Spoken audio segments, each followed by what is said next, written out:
on this lobby. So far, the bans have come through in exactly the same way they did. I do believe we're just going to see everyone re-picking exactly what they already have. I expect to see the Gnar coming back in for Ice Beasto. And yeah, no changes yet. So what will we be seeing for the rest of this draft? We do have the support and top laner yet to be locked in for eSuba. I'm really loving that Tristana pickup from eSuba because it's really one of the most dangerous hyper carries in the game. Of course, Kog'Maw is one of the few that can be paired against her, not because of his ability to lane against her, which is of course not the best one, but because of his ability to outrange her and actually deal damage at the same moment as her in those team fights and in the 2 versus 2s. Especially with the recent changes there, Kog'Maw has been an AD carry in all senses. We have seen those Infinity Edges and Critical Strike being built onto Kog'Maw, and he has been one of the most impactful ADCs in the game right now, paired up with the Rise that had to be picked up in order to be deprived of Humanoid. I think right here we're going to see another very heavy late game team. One thing that surprises me slightly, Bliss, with the way illuminar are drafting is the fact that despite having Wu like this fantastic ADC from the professional scene, playing the Kog'Maw, they've not gone for a traditional protect the Kog'Maw composition, instead going for more carries in the solo roles. That has definitely worked well for Illuminar in the previous game. Right here, Gnar is one of the picks that does give Ice Beasto the luxury of carrying part of the weight on his own shoulders. Of course, Ornn is one of those picks that we haven't quite seen in the latest patches. It is going to get picked up. It's one of the better picks against Gnar. Of course, when Braum is banned, is also a pretty strong teamfight pick to get. And paired up with the Thresh, it does really create all the crowd control needed for the 3 damage dealers that eSuba got in the first rotation of the draft. Now, we are seeing some pretty heavy in crowd control team built by eSuba, but Lee Sin was really something we did not expect, because a lot of people are saying that Lee Sin has never been worse, he has never been weaker. Tracker's Knives out, Sidestone 2, how can you possibly utilize it better than before? And yet, some of the most versatile Lee Sin players agree that Lee Sin is at his strongest right now, one of the strongest duelists in the game. Bliss, I want to go full Zillion and take you back in a time machine. As the players walked on stage and set up their computers, went into the practice tool to make sure everything was working perfectly, we scrolled through all the different players on Illuminar Gaming. We could see some of the champions they were using in the practice tool, and Tabasco was throwing some Dragon's Rage kicks around with Lee Sin. And here it is, the Polish team deciding to let their jungler play that champion in the second game of this series. Will it be a difference maker? Tabasco has really been famous for his Lee Sin plays back when Lee Sin was really the favor of the month. But right here, I would say that Lee Sin is definitely a very risky pick. I mean, sure, it's a best of 5. If you lose this one, it's not the end of the day, but being 1 loss away from getting second place and 3 wins away from grabbing it back is definitely a lot of pressure on you. There comes the deer, my dear, and we're going to be starting game 2 of Illuminar Gaming versus eSuba. I didn't know you cared. So, yep, there we was. Was it a deer? Was it a mountain goat? Whatever it was, the red sun behind him was setting, and so maybe setting the hopes of Illuminar Gaming of picking up the win if they lose this game. And right now, Humanoid will be hoping that yet again he can be the carry his team needs to really push eSuba through to the second victory of this series. One step closer to that massive, massive prize pool. We keep talking about it, but it is just so consequential. Massive, massive numbers we're talking about. 150,000 euros split amongst the team that takes first place. It is only half that for the team that takes second. The team's already knocked out. Half of that again, only 37,500 for each of them. That is beautiful motivation. That's for sure. And what more could you want? Funnily enough, when we were discussing about the Lee Sin pick, back when it was Kazakhs and Lee Sin that were being played in every single game. It was Kazakhs versus Lee Sin. It was just because Lee Sin was able to reveal Kazakhs while he was invisible. And there was actually a nerf on Lee Sin that no longer reveals invisible targets with his slow. So that is really taking away some of the dueling power and some of the capabilities that Tabasco can use into this game. But again, picking it as one of his comfort picks against a Kazakhs is really something we are looking forward to. Alex, we're seeing a lot of trades here in the mid lane. Sebex is boldly stepping forward into this asset. Wants to go in. Trading very, very low health bars for both Humanoid and Sebex. We did see both of the junglers doing the opposite of what they did in the last game, starting on the top side of the map, red buff for Lee Sin, blue buff for Kazakhs, and we're going to see Lee with a very slightly faster clear of the wolves in comparison to the Kazakhs at the moment. But he's also taken the gromp with that. Yake is actually completely different than game one. He's gonna start with flash on that blue buff. He's completely wasting it as a misclick.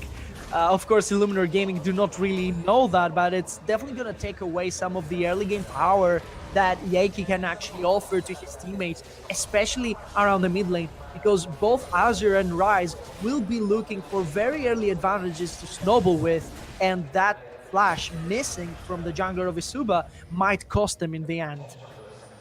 Yeah, and as a result, we're probably going to see Yeki quite happy that Lee Sin doesn't invade onto the red buff. Unsurprisingly, we're seeing Sebex with the early recall at 3 minutes. Any guesses what item this could be for? Dark Seal? No. I don't know. Yeah, it's possibly the tier. Yeah, there it is. Sebex having that tier early on with that Ryze is something very common nowadays. Back in the day, you used to try and deprive him of the early tier by trying to kill him very early on or force a recall. But nowadays, it's really not possible. The tier is free for the Ryze. Of course, he also has 3 dematerializers on himself, which might later on be useful, as a banner of command is always an option from an Ornn player. Wow, wombo combo coming in. in from the side of eSuba. We're going to see Delord trying to get himself to safety. The hook, however, is going to land, and Denick trying to follow this one up. Basco here for the Gamma Jack, lands the Sonic Strike onto Denick going forward. It's going to be Thresh going lower and lower. There's decent damage coming through from Woolite. Tags his Q damage onto Nardius. In the end, both teams back away. But just as we saw the rocket jump come in from Nardius and the Thresh Express bringing Yeki in, the perfectly timed knockup from Daylord stopped everyone in their tracks. Okay, let's recap. 2 summoners being used by Denick right there just to give Yeki some really early advantage. Right here, Sebex wants to harass Yeki into his own Raptors, grabbing one away and using his zombie ward. And Humanoid actually gets a little bit poked. Yeah, that's more than a little bit poked. That's going to Humanoid down 30% of his health. And he's going to have a really tough time against Sebex. He's now got that tier stacking, and he's only going to get stronger from here on out. Wow, Woolite actually bullying Nardius in that lane, especially since Flash and Ignite have been used by Denick. His possibilities, his ability to actually harass and threaten Kog'Maw as a static pick that cannot really move freely into the lane has completely been lost. So right here, Woolite has the freedom of playing much more aggressively into that lane and punishing. Oh, Yeki getting caught. Tabasco gets caught in his own, invading the jungle of eSuba, and immediately the bounce from Yeki is enough for him to pick up first blood onto his opposition jungler, and that is going to be not the start this Lee Sin wanted to have.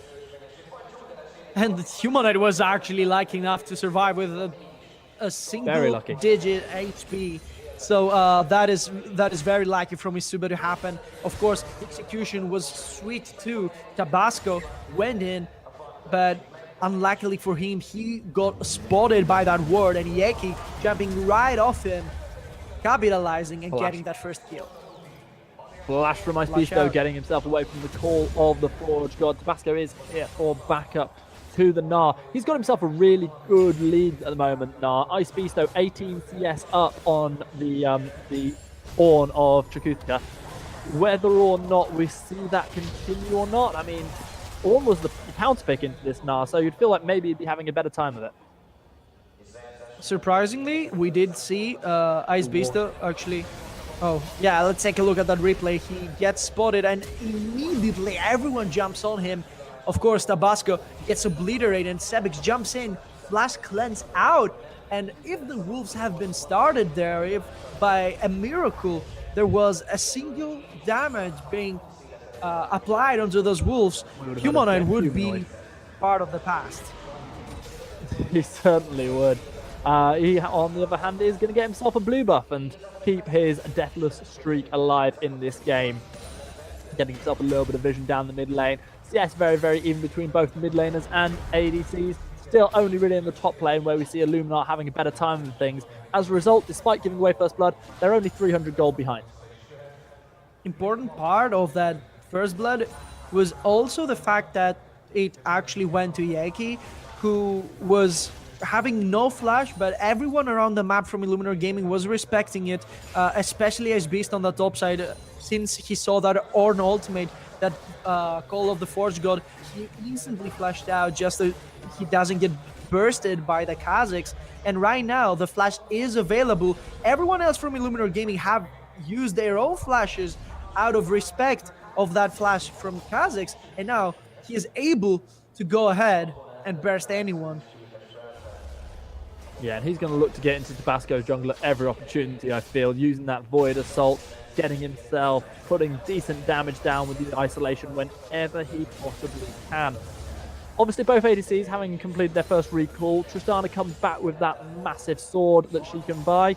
Meanwhile, recurve bow for the excuse me, for the Cogmore, and it's quite a close lane at the moment.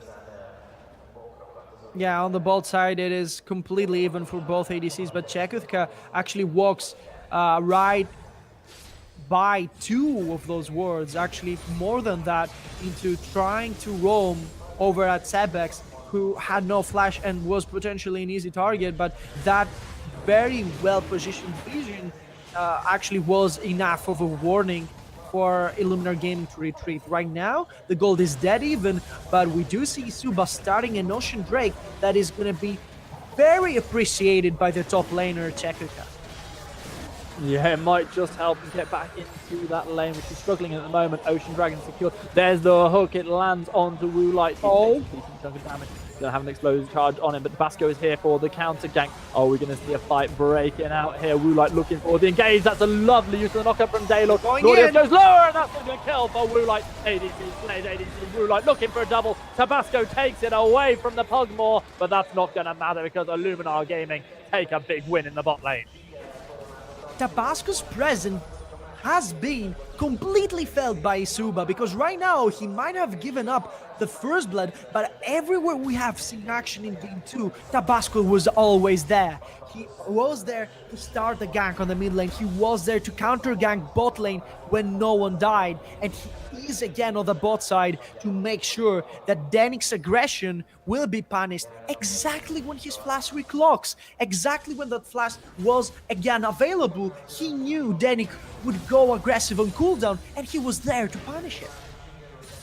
Yeah, brilliant timing from Tabasco, really showing why he's so respected in this scene. He's real hot stuff, that guy. Chekuthka actually getting a little bit bullied by Ice Beast though with that Airy.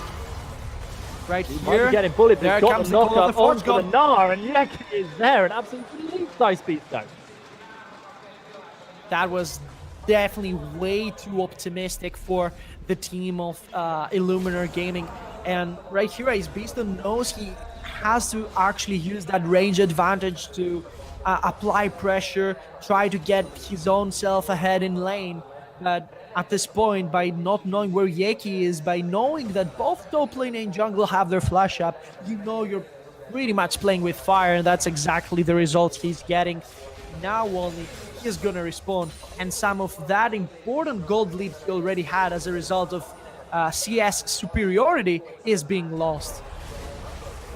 It is being lost. However, we have got a 500 gold lead still going in favour of Illuminar Gaming, and most of that is coming from the CS league across the map. We're not looking at as many kleptomancies as we had in the last game. In fact, I don't think we're looking at any in this particular game, with fleet footwork on Nardius and Woolite alike. And overall, the gold lead is going over to Illuminar Gaming, though they probably won't be feeling the full benefit of it at the moment. Right now, I'm just looking at the Ninja tie-buy from Woolite, making sure that he's not going to be punished by either Tristana nor Kha'Zix that much. That's a really clever pickup already, just as it also provides him with the necessary movement speed for the perfect positioning in lane. And on top of that, Rod of Age is 11 minutes completed, and it will be stacked very quickly. But look at top lane, Yeki for another gank.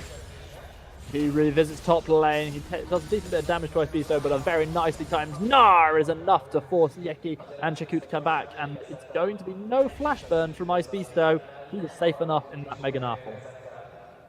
Yeah, but Yeki's positioning onto that top side actually signals movement from Illuminar Gaming. They know there's no jungler there to help, and there has been some cross-map action right here. They're trying to go for a dive. Of course, Derek and Ardius know exactly at what cost that would come. Right here, he does get caught under his tower yet again. He's gonna get burst out of that.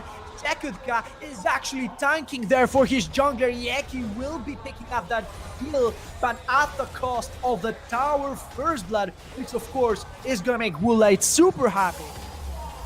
But if you're going to lose turret first blood, you might as well get something for it. And what do eSuba get? They get themselves a turret in top lane, and they get another kill onto Yeki, who is now 3-0 on this Kha'Zix. This game is dead even.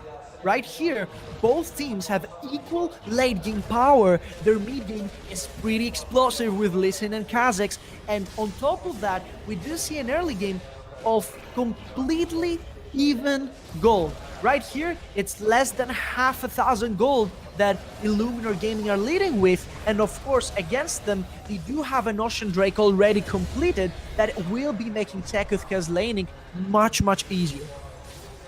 Yeah, you're absolutely right. On the plus side for Illuminar, however, they are going to pick up that Rift Herald. They're going to be able to pop down Shelly, whichever lane they please, and try and take down possibly their second turret of the game. Humanoid looking for a play here, but gets a beautiful use of the wall onto, oh my word, Sebex gets destroyed. I thought it was going to be a solo kill for Humanoid, but Yeki said, nope, it's my turn to carry a game. I want to go big.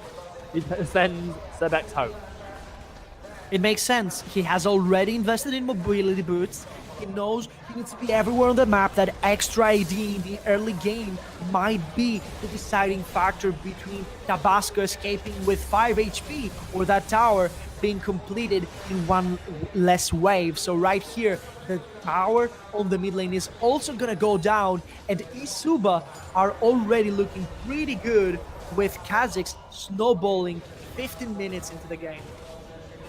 Yeah, he really is got those mobile boots to go alongside his warrior enchant. Also a really nice trade for eSuba, taking the mid lane outer turret gets them so much extra pressure across the map, whereas only the top lane turret taken down by Illuminar Gaming. Meanwhile, Icebeasto is going to possibly get himself caught out if he's not careful. Yeki's here with a Void Assault, just waiting for Icebeasto to step before fall. And Icebeasto, he is also sitting on a pretty low rage bar, which could be the deciding factor. Of course, right now they're gonna go away. They're not even gonna be contesting that kill. The Mountain Drake is respawning and they need to be ready for it. Right here, Illuminar are already setting up vision, and if you take a quick look on the top side of the jungle for Illuminar Gaming, everything's red. They see everything. If any of these eSuba members steps on the top side of the jungle, they're gonna know first, going for that Drake Crush. This is very true, Bliss, but eSuba do get themselves a little bit of lane pressure by putting down the Sun Disc in mid lane, and now we do see Yeki, that very fed Kha'Zix, immediately trying to start up the dragon. I don't know if Lee Sin's going to get there in time. He's going to be close to this. The Sonic Strike, and it's going to be a steal! And Illuminar Gaming pick up the Mountain Dragon. Lee Sin happy with that one, rubs his hands in glee, says this one belongs to me. This one's of vital importance because that Mountain Drake might be the deciding factor of a Smite steal or, Kog'Maw is one of the best Baron shredders in the game. Along with Kha'Zix, anyone who could get that Mountain Drake could really have that Baron rush on 20 minutes. And right here, Tekutha is actually getting caught. He has to flash away, gets away using the Blasco. Meanwhile, Herald does a decent bit of damage in the mid lane, but not going to secure the third turret of the game for Illuminar Gaming. Still that one remaining alpha turret for them to knock down.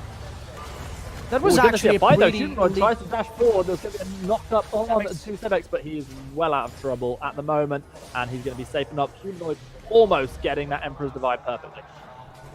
When Tekutha got caught, everyone abandoned the Rift Herald and the possible tower damage they could offer to the mid lane tower just to assist onto catching Tekutha out of position and grabbing that kill. Of course, that never happened, and it ended up with the Rift Herald being semi-wasted, which of course favors eSuba. Right here, they're playing completely around Kha'Zix while waiting for Nardius and Humanoid to completely scale up. This is exactly the win condition they have to play around, and with Thresh having that Ionian boots, being able to follow up with flashes constantly as it has lowered cooldown, it's exactly what they need. Constant crowd control and the burst of a Kha'Zix.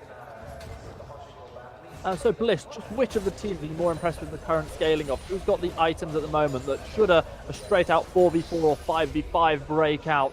Who would you be favouring? Would it be the Fed Kha'Zix or sort of the gold that's spread around the Illuminati?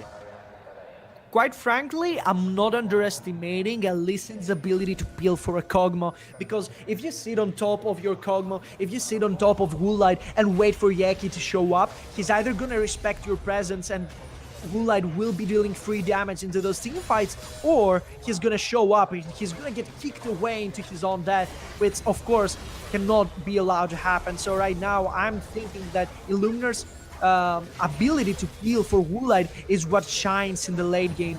But you know, and one good Emperor's Divide could change the entire of the game, and that's exactly what we're gonna see now. One good Call of the Forge. God could change everything. That's the knocked up on the Woolite. He goes down. Isito trying to keep the fight going. We are going to see Yeki getting shut down by the Gnar. Now we see yet again Future having to run for his life. Tabasco chasing him down. Going to look to land another Sonic Strike. Here comes Dennis going there. Land a crucial hook. Here we go. There's the execution damage coming in from Tabasco. Damage raining in from Humanoid on the background though. And it's going to be Nardius who kills off Sebek. Now we see Daylor going lower and lower. It's a double kill for the Tristana. The reset, the jumps. Nardius looking for a third kill. He's not quite going to be able to chase down the Gnar, but everything just fell perfectly into eSuba's lap.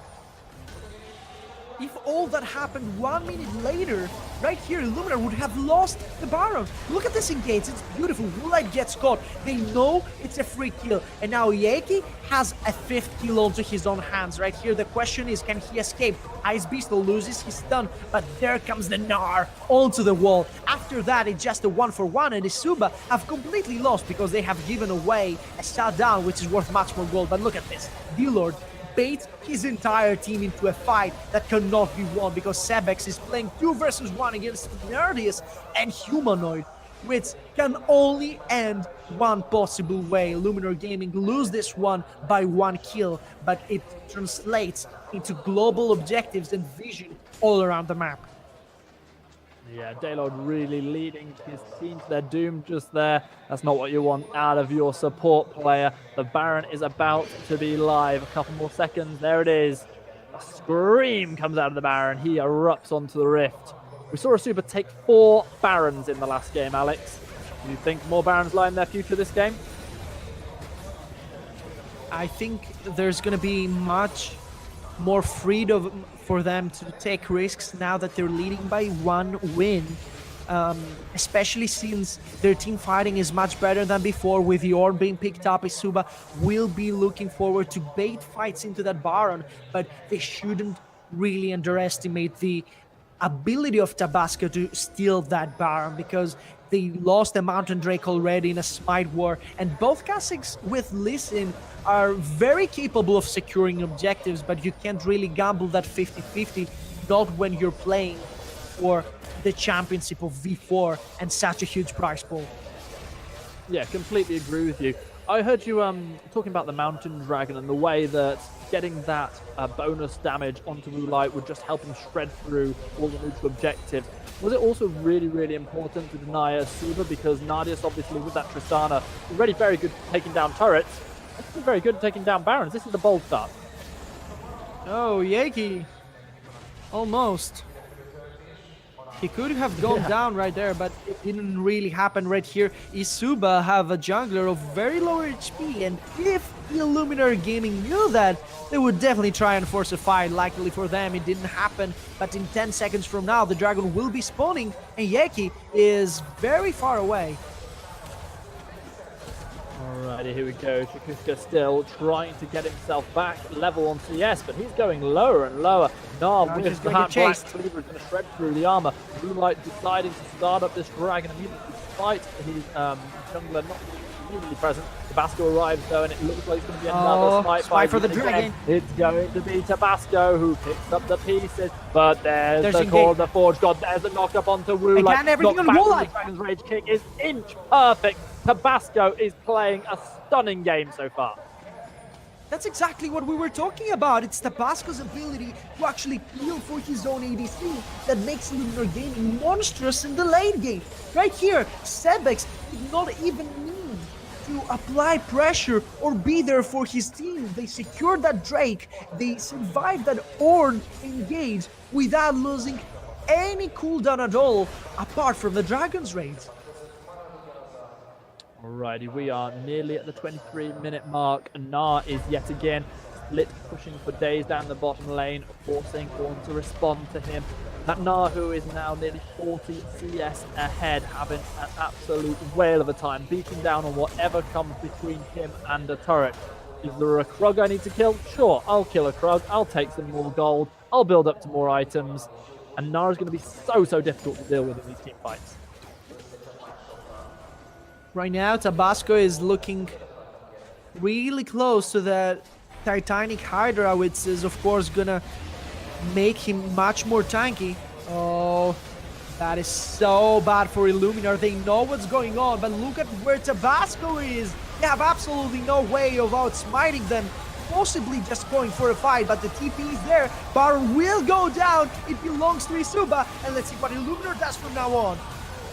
Daylord goes down. Sebex might be the next to join him. He's cancelled out of his realm wall. Nadia's picking up a kill. Moonlight picks up a kill in the background onto the Azir. The Call of the Forge God does knock up Tabasco, but it's Moonlight who's throwing down a decent bit of damage, and eSuba do not want to lose any more of their Baron buffs. Eventually, Ice Beast though joins the fight, but it is way too late to be even vaguely impactful. Baron onto 4 members of eSuba.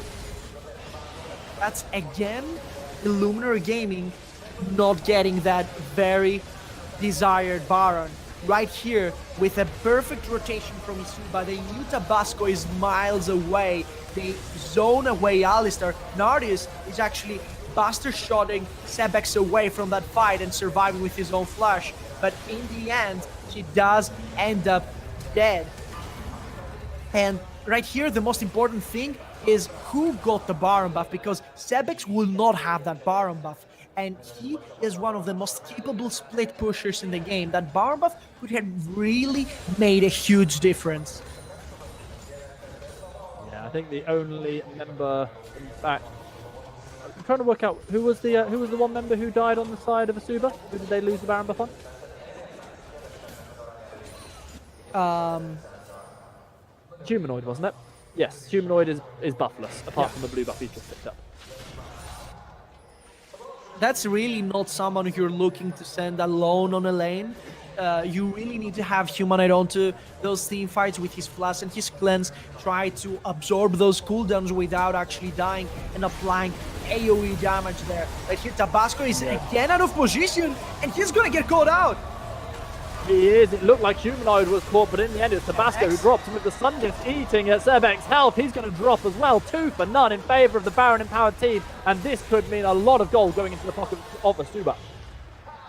This is disastrous right now because they have the Baron buff and they can utilize on those death timers.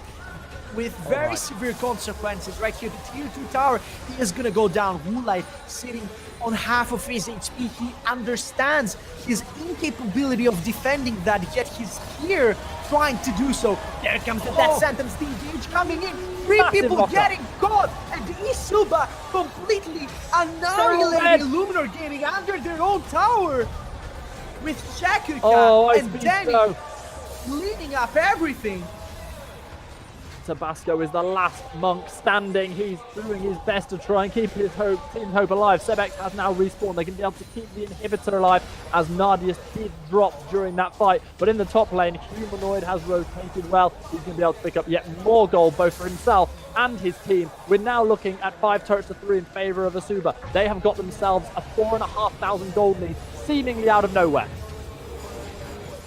I'm really curious how Nardius ended up dead in that team fight, because it all looked like eSuba had that inhibitor in the bag. But let's take a look at the previous team fight, because right here Sebex gets to apply a lot of damage onto Humanoid. Humanoid actually survives with a beautiful Emperor's Divide, completely blocking off Tabasco and making him a sitting duck for the rest of eSuba to pick up. Sebex follows up. D-Lord survives to later on defend on the inhibitor tower, but after that, eSuba already had way too much of an advantage, and we're looking to repeat that one with Kog'Maw actually getting caught again, and Ardius picking up everyone, gunning them down, and another 2 kills, and 2 death timers to be punished, this time successfully. I don't even have time to say a word, and Nadius deletes his opposite number. Woolite drops for the 3rd time this game. This surely is going to mean inhibitor number 1 dropping for Illuminar Gaming. Right now, this inhibitor stands glimpse chances of survival, and of course the AK will be the one picking it up with Nardius. Ice Beast is there, his rage bar is ready to be used, but this is a clean pickup. Taking the Dark Passage, going out, the next dragon will be spawning right now, and it's an ocean one. Yeah, 3rd ocean dragon of the game. Inhibitor was always going to fall. It had about as much chance of surviving as my duo partner has of hitting diamond this season, I think. I'm pretty sure the numbers are close. Right here, eSuba are free to roam around that bot side and pick up every tower that is close, with Shakuka being able to use that Call of the Forge God on cooldown. And he has been doing that so successfully. There it is again. We go again. Alright, Tabasco is double caught out. He gets knocked up. He gets dropped lower and lower. Turret drops. So does Tabasco. Another kill for Nadius. He looks for another one. It's going to be Yuki taking this one away, but Ice Beast is going to drop double kill for the Kazik. Kog'Maw, on the other hand, just doing his best to rain down with that Bio Arcane Barrage, but it's not going to be enough to keep alive the second inhib. I don't think it's going to be enough to keep alive the hope of Illuminar Gaming going 1-1 in this series. Double inhibitor already down in 29 minutes game. There comes D-Lord with a desperational lean. Woolite flashes the Emperor's Divide. Humanoid is somehow alive yet again, and he remains alive as Nadius feels for him. eSuba will be taking down D-Lord, and there are way too many death timers for the team of Illuminar to hope for a defense. Woolite goes 1 versus 5. Tabasco is easy, but he does get caught. He is gonna go down. Illuminar Gaming are gonna go and lose this 1-second one, with eSuba going 2-0 in a very fast game. If Illuminar Gaming want to make me and everyone